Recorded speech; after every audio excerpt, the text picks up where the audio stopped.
This is our podcast, but we're live streaming it as well, and it will also show up on YouTube. It's a wonderful thing to be able to do one thing and have it play in different places. It's a wonderful lesson. Hopefully you guys can, just one of the many, hope you'll take away from today.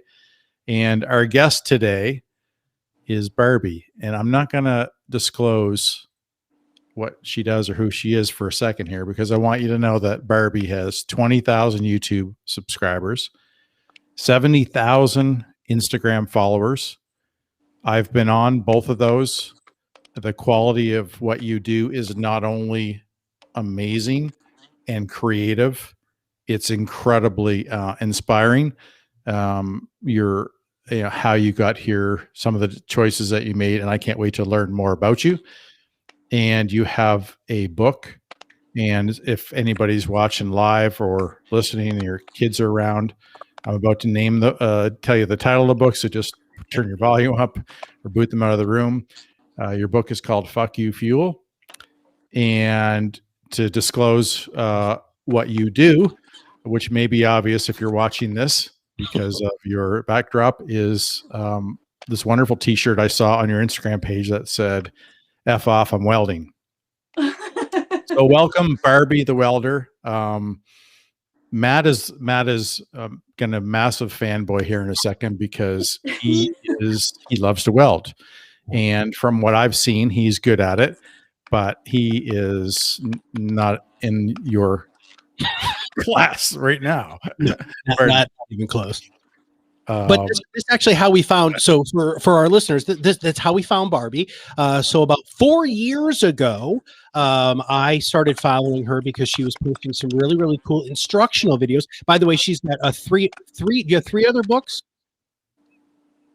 right? So you've got Horseshoe Crafts, Inspiration Blueprint, and How to Weld Scrap Metal Art. I own 6. Well, what are the other ones? You have to make me do this. The Inspiration Blueprint, Honor Thy Art, and FU Fuel are my 3 books that are outside of welding. And then I have Horseshoe Crafts, How to Weld Silverware Animals, and How to Weld Scrap Metal Art. Gotcha. I own How to Weld Scrap Metal Art. And so for those of you who don't know, that's actually my release. So I have my own little welding shop and try to emulate stuff from people like Barbie. But the best part about it is just seeing the development of her going from part of the story that we're going to ask you about here in just a second into this person who is now nationally, internationally recognized, not just as an amazing artist, but as a female welder. I mean, come on, right there. That's way out of the ordinary, because in our world, welding is about as male dominated as financial services, which where Kirk and I came from. And then on top of that, you wrote these kick-ass books. So, okay, I'm done fanboying. But I got a question. If I don't say it now, I'm never in the show Shameless. One of the kids. Do you ever watch that show? One of the girls learns how to be a welder. I wonder if you inspired her. Huh? Who knows? I don't know. We're inspired the show. Amazing. Sorry, not her, but well, would you tell us a little bit how you got this and some of the neat milestones that have happened through your personal growth and development and becoming this persona? How I got to be a welder is what you're asking? We can start there, and then I want to find out how you changed just from being a run-of-the-mill welder to Barbie the Welder, which is a nationally recognized brand. The welding started out when I was suffering from deep depression, unhappily married, and living in, I call it the projects. It's government subsidized housing. The government was helping me pay my rent in an apartment I was miserable in. I was working 7 days a week hauling scrap metal because my previous career, which was auto mechanics out of high school and did some college for it, dealt with a ton of sexism. And after about 7 years, I'd had enough and said, I'll just work for myself. Working for myself was fulfilling in a way because I made my money myself. Every penny that came in was me, but it was deeply difficult because I had no idea how to run a business. I just knew that I could digging people's garages and backyards, and they would give me scrap metal. So you'd make enough money each day to make enough money to get gas to go searching the next day. Very difficult. At the time, I was supporting a family of 5. It's myself, my husband, his daughter, our son together, and a son I had from a previous relationship. And I was making about $10,000 a year. And that's 7 days a week, and that was really busting buns. I've always been a good worker, but just, chosen profession. At the time, we went to a neighbor's house and went and saw a movie, this movie night kind of thing. And the movie was Castaway, starring Tom Hanks. And like this 15-second clip in the movie, this woman is welding these giant angel wings. She's in this barn, it's dark, there's sparks flying everywhere. And it just spoke to my soul. And I knew that I needed to be a metal sculptor, which is wild because I'd never welded before. And I had zero artistic talent. Well, that all changed somehow. And so how did you find your art? I think that's, by the way, I remember that scene in that freaking movie because that was probably one of the precursors. I started welding when we were at an art store in a town not far from here, and I was looking at this scrap metal art, and I looked at my wife and I said, I'd like to do that. And she said, well, I guess you're gonna have to learn how to weld. And so I got a Miller 110 welder from my father-in-law and started practicing, and that's when I found your videos and a couple of other things to teach me a little bit more about technique. And I never felt like I created any art until a very specific point in my welding. When did you realize, like all of a sudden you're like, oh my God, that's art? The whole reason I learned to weld and went to work in a fab shop was to be a full-time artist. Like I knew that from the beginning, okay. But I never called myself an artist. I don't know why. It just never dawned on me. I'm a welder. The moment I realized I was an artist was, I believe I was already full-time. If not full-time, I was very close to being full-time as an artist, as a welder who welds things that are weldments. I was encouraged by a friend to go up to an art gallery in Watkins Glen and show them my stuff and see if I get my stuff in there. And I walked in and the lady lost her mind and was like, yeah, and like took 3 pieces. And I walked back out to my Jeep and I'm standing at the back of the Jeep and putting stuff in it. And it that was the moment it dawned on me that I was an artist. But it felt fraudulent for me to even say that. And I'm not sure why. Self-esteem. I do know why. Self-esteem is why it felt fraudulent. Artist is such, for me, such an elevated thing. Kurt? I'm a little speechless, to be quite honest. Your story is pretty neat, and I'm one of those people, I don't like seeing anybody in pain, right? So it's pretty wonderful that you've turned everything around and appear to have a lot of self-esteem. So, and your work's incredible. I mean, going through the pictures of what you're doing is neat. There's what we try to help people understand is really how you took your art and turned it into a platform to earn a living. And that story doesn't hurt, where you came from and the passion and how hard a work you are. But can you tell us a little bit about when you started to recognize that people really wanted this, that you weren't just an artist? And then maybe once you're done that, you can describe a little bit about what you think really drove your content marketing, like your persona, and then eventually we'll ask you some questions about monetization or stuff like that if you're willing to share. But when did you realize? So I'll reframe it. When did you realize that you people really wanted to know more about this? And then who and how did you start sharing that with the world? How did I know that people really wanted my art? Is that the question?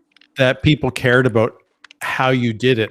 Like, how did you, when you realized you were an artist, when did you decide that you were going to be also a content marketer? Like, I know you didn't really think about being a content marketer, is my guess, but why did you start sharing it with, like, just to sell it? Or and then when you decided to, you met Matt, you know what I mean?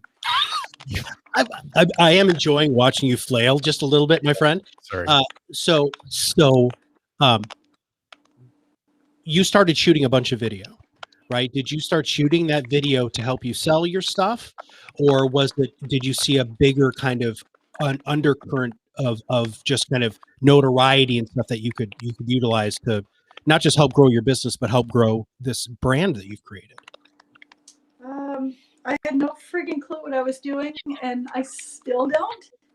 I'm gonna throw crap at the wall and see what sticks. Like that's been my business model for, I don't know, forever. What started everything from going from a starving artist, because I definitely was for quite a while, showcasing my art came from going to a local show where there are chainsaw sculptors. They were sculpting live. I was a starving artist at the time. I had like $35 left in the bank. It was death ground, success or death. And just, I love how the universe works. Like, I watched all my neighbors circle around these people that were sculpting. They were watching them work. And then at the end, they auctioned everything off. And it's flipped to me. I was like, if I weld live, then people will see what I'm doing and they'll buy it. And so I actually BS'd my way into live at local events. And I didn't have any money, so I started going locally to stores that I thought might want to help me, like Tractor Supply, and I'm like, hey, I have I'd like to do a live art welding show, but I need welding curtains. So if you donate the welding curtains, I'll put your banner behind me. Now this is just so audacious as heck that I did that, because I was like, I'd never even done it. I was welding a ton of stuff in the shop, and I really hadn't sold anything. About 19 or 20 different no's before I got to my yes on the welding curtains. I'm a persistent little cuss. I saw that, and I was just like, that was like, for me, like, that is the answer. And so Praxair in Elmira, it's a welding supply company.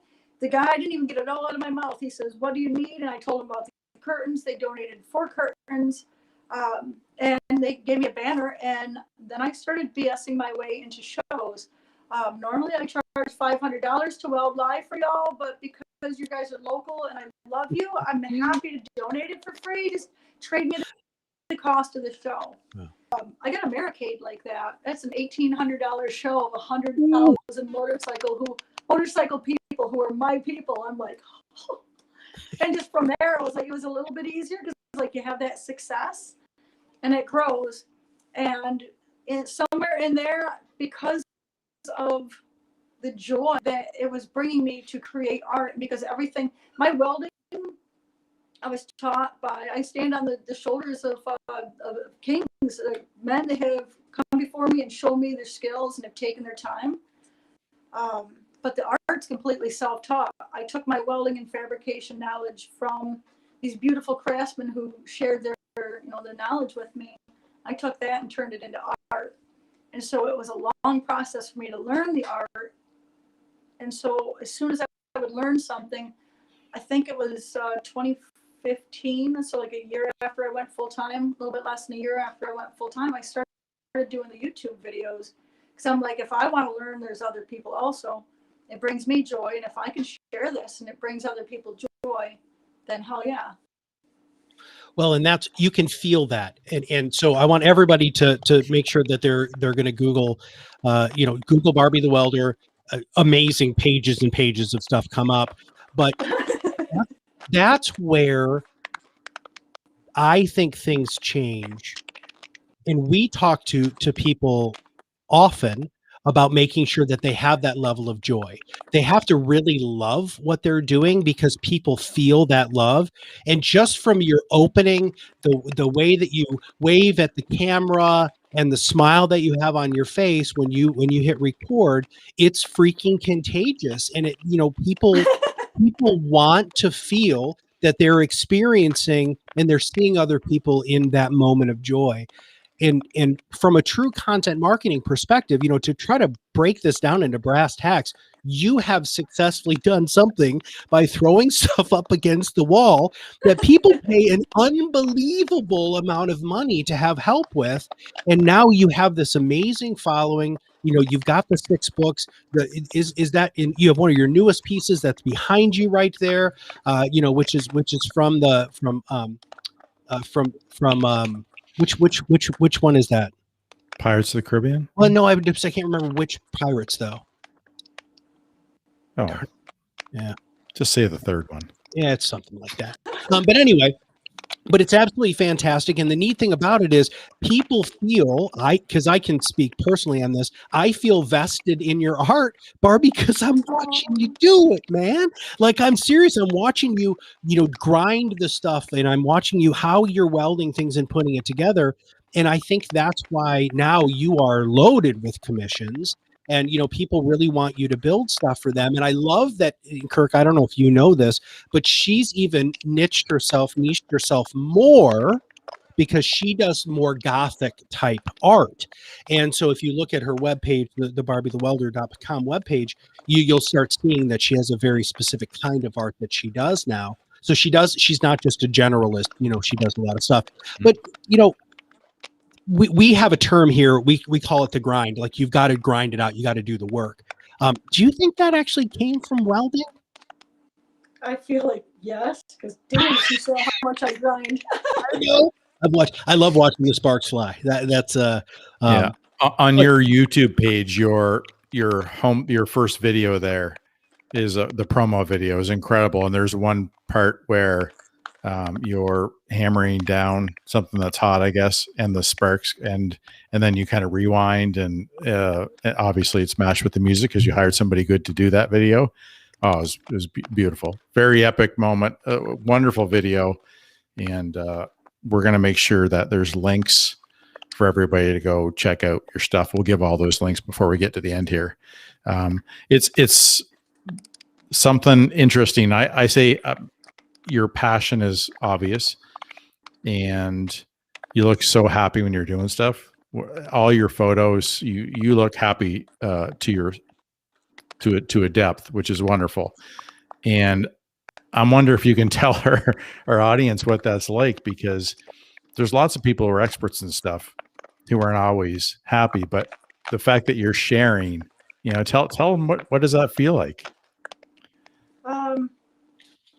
Let me tell you what it doesn't feel like first, so I can give you a little bit of reference. And I think it explains why I'm so damn happy.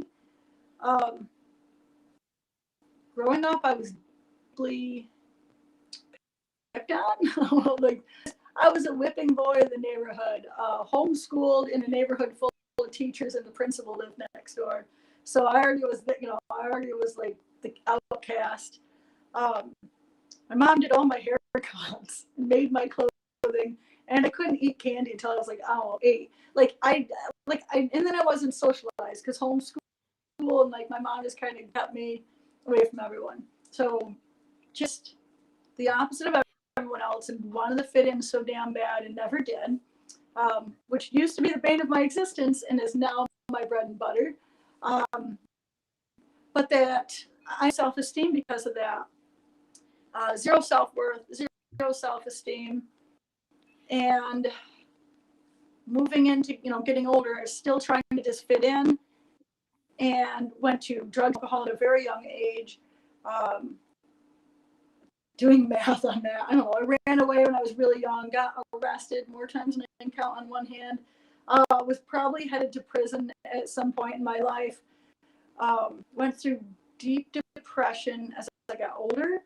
And like the alcohol and drugs just really enhanced that. Understatement. Was, God, got myself sober at, I don't even know what age, there's some few fuzzy years, got myself sober. And when I did, the realization of what an ass that I had been came to me. I went through deep anger after that. I had a son at the time who was, I think, around 8 years old when I got sober. The realization of what happened and like how I was just a horrible human being, and went through anger. The anger got me locked up into psych center, Thorazine shuffle, blah, blah, blah, blah, One Flew Over the Cuckoo's Nest, one funnel body me shy of One Flew Over the Cuckoo's Nest. Wow. And was told to be on medication the whole rest of my life. And from that is where I found myself living in that apartment. I was still on medication at the time. My journey through, like, the epiphany I had to be a sculptor, the work I had to put in to make that happen, it took my focus away from how shitty I felt, and it took it out from inside of me, and it different focus. The focus was inside. Oh, you're single mom. Oh, you'll never have money. Oh, blah blah. All the stuff I was telling myself, and that was, in my opinion, it was self-induced. And I don't know how popular that opinion is, but mine was, because what I realized is when I was focused outside of myself, my entire physiology changed. I wasn't focused on how crazy I felt. I was focused on how the hell can I make this happen? How can I be a full-time artist?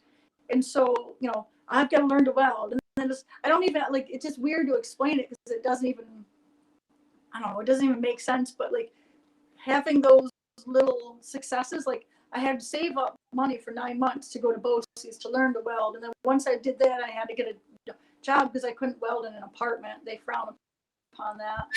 So the little like these little successes that I was having, little self-esteem boost, and it's just something like I fought with all my life, and finally got to a point where my successes were getting bigger and bigger, and so my self-worth was going up. I would sell a piece of art, or I would figure out, like, no kidding, like I got those welding curtains, and I mean, like, that's just like someone believes in me besides me, because everyone was telling me up until for a long time, like, what a mistake it was. Like, why would you even get into welding? Like, that's a waste of money. You don't even have money to buy food for yourself and your family. Why would you spend money on school, which is bullshit? You'll never get through it. It's just a waste. Shame on you for doing that. You're selfish.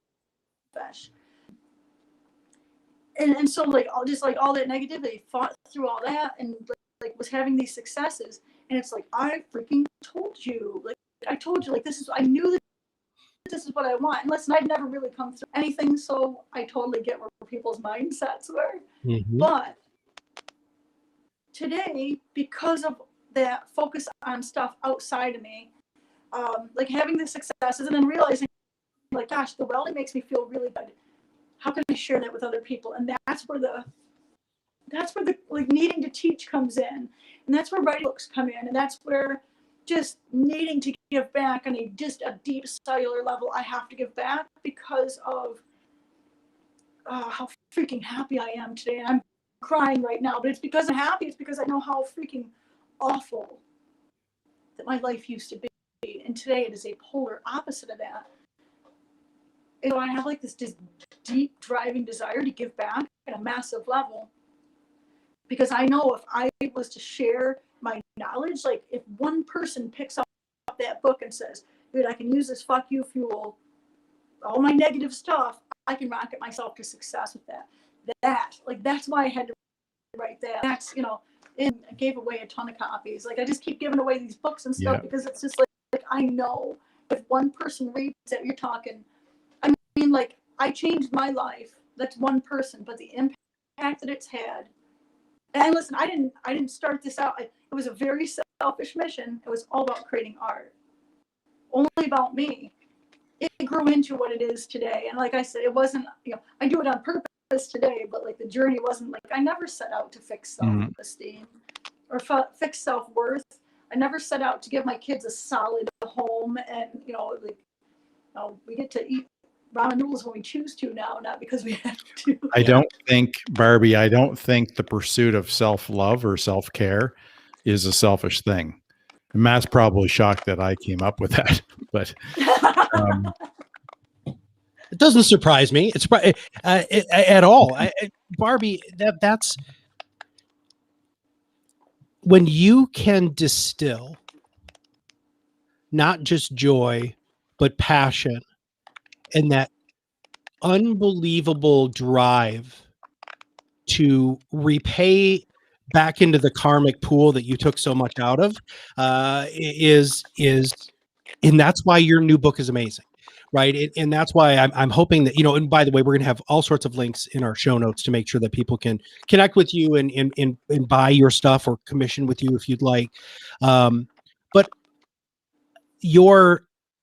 what we have a problem with when we're working with other experts are things that you have conquered through your journey. And I want to highlight a couple of those very quick. The number one is authenticity. Every video, all of the posts, the comments that you comment from people commenting on your stuff, it's you, and that's unmistakable. And when you create a brand, and it is truly from your heart and not from here, not from desire of all of this other stuff, it's a fundamental difference. I think it's the humility that really blows me away. Just even how you're sharing here today, but your one of your Instagram posts was a T-shirt, and you had held up a sign. It said 0 days since setting myself on fire while welding, and I'm pretty sure you've got a burnt mark. You've got part of your shirt that's burnt out. Yeah, anyway. That's a really hard thing to teach people who want to be influencers or want to, go after their passion and share that, is trying to be comfortable with that. Like I was messing up earlier, and I don't care at all. I handed it off to Matt, but just trying to be like that is a huge part of trying to push out and get people to like you for who you are. Anyway, sorry, I interrupted you. Yeah, I want to ask a quick question as we begin to wrap up, because when people do watch your videos, one of the things that is quite apparent is they're really well shot. How did you figure that out? I mean, do you mind just giving us a little bit of a breakdown? Do you have somebody who films you, or do you just set stuff up and then go do it? How does that work? So up until May of last year, I've done all my own filming. Okay. I ran some numbers with my business last year early on and realized like what percentage of my income was coming in from paid sponsors, what percent was coming from my books, my videos, and all this stuff. And I looked at it and I'm like, dude, I spend 25% of my time actually making art, but I'm like 50% of the income's coming from. And so I'm spending all this other time on social media, creating the videos, editing the videos. I'm like an army of one over here. And so I'm like, you know what? I think that it would be best to hire a videographer, which was super scary because that's an employee that I have to consistently pay. And I'm an artist, with all due respect. Like we all know, like, some days it's raining and some days it's sunny, and it might be sunny for 3 weeks, and then it's not sunny at all for 3 months. And so there's definitely there was this huge fear, there's huge resistance over hiring him. But where you were talking earlier about that intro, that is my videographer, Keegan Beard, who I cannot thank enough. Hired him in May and has just absolutely blessed my art with his art.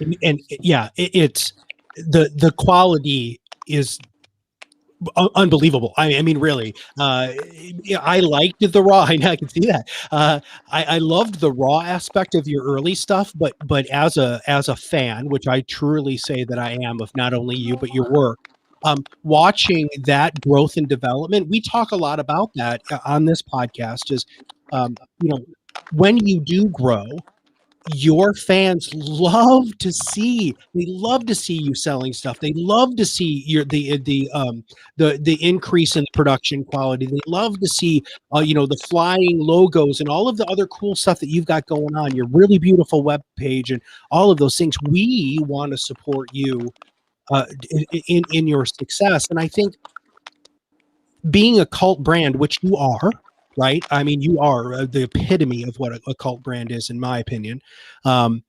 You're going to, whatever your journey takes, you have people who love, trust, and respect what you do and want you to succeed. And for those of people who are listening, who are like wondering, dear God, how do I do this?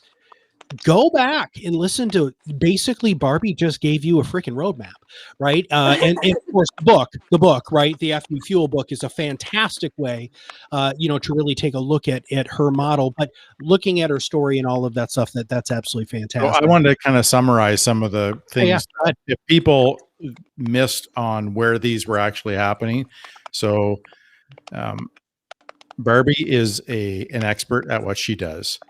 Has a passion for it, learned how to share that passion, decided that the only way, there's more ways than selling specifically what you do to like tangibly to somebody else. There's more ways to make money. So there's sponsorships that you have because you're video. So those could be tools, who are a few of your sponsors? Might as well give them a chance. Yeah. By the way, they're right behind her. All of that magnificent blue stuff. She's sponsored by Miller Welding, which is by the way, best welding company in the world. And that makes perfect sense. So, so you monetized it in other ways than just selling your art, right? So, I'm going to tell you, I don't know if you have this, but I suspect you don't. That a friend of ours, Dave Rossborough, helped create a fitness website called bodyrock.tv. And David tells me the story that when he first met the instructor there, the fitness person, I don't know his name, sorry about that, or their name, that they didn't think that they had a content model to sell online. As it turns out, he took all their YouTube videos and organized them into progressive courses and learning. And he, in a year and a half, got them to $250,000 a year recurring revenue through that kind of a model. So I'd be more than happy to make introductions and share those ideas with you. But and